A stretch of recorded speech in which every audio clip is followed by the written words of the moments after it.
Shavuot mga kami. So for today's mini vlog, pupunta tayo ng doctor kasi magpapacheck up si Michael kasi nga mga kami Saturday morning hanggang gabi talagang nagka-diarrhea si Michael and water talaga.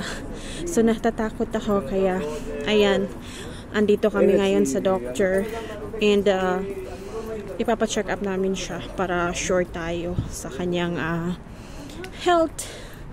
So the time check is 8 o'clock at night. So ayan mga kami, nandito na tayo sa loob ng clinic, pero before tayo aakyat sa 4th floor, kukuha muna tayo ng number dito sa baba para pag akyat natin, ready na tayo mga kami dahil nga today is Saturday night, katatapos lang ng aming Shabbat. For sure mga kami, maraming mga patient ngayon kasi nga winter at mostly sa mga nagkakasakit mga kami is mga babies, and I know talaga na marami ngayong mga patients. So nandito na tayo sa 4th floor mga kami and dadaan muna tayo sa front desk kasi tatanungin si Michael kung anong nangyari sa kanya. So bali mga kami, ang nangyari kay Michael is gumising siya ng alas 3 ng madaling araw Saturday kasi nga daw masakit yung kanyang tiyan at saka mga kami nag-throw up siya. Yung kanyang sinusuka mga kami is phlegm, parang iwan ko bakit, basta walang any food na lumabas sa kanyang bibig kundi yung phlegm lang. 2 beses mga kami.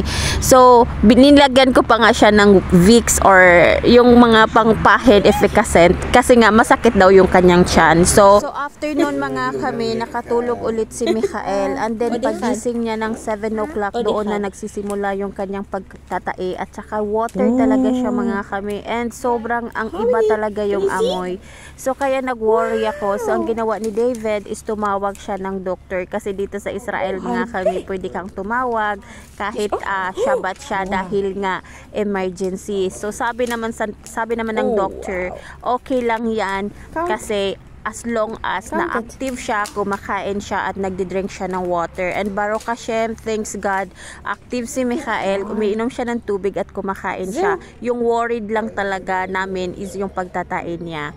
And ayan na mga kami, galing na pala si Michael doon sa nurse, chine-check siya at nire-record na siya doon. Ngayon is i-forward siya doon sa doctor para tanungin kung anong nangyayari kay Michael.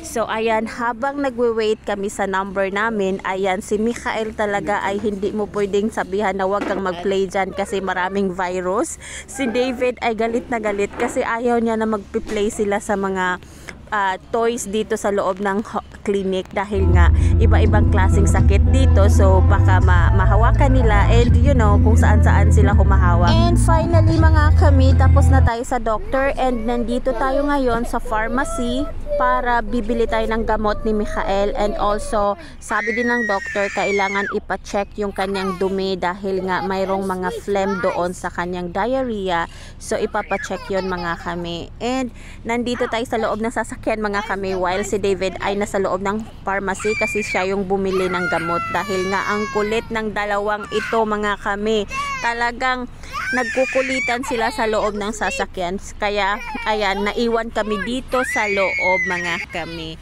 Sabi ni Michael ay bibili daw kami ng pizza, so request granted mga kami because nga may sakit si Michael. And here we go, ayan na mga kami, nagdi-dinner na kami, nandito na kami sa bahay. And that's for today's mini vlog mga kami. Maraming salamat, bye. Amen.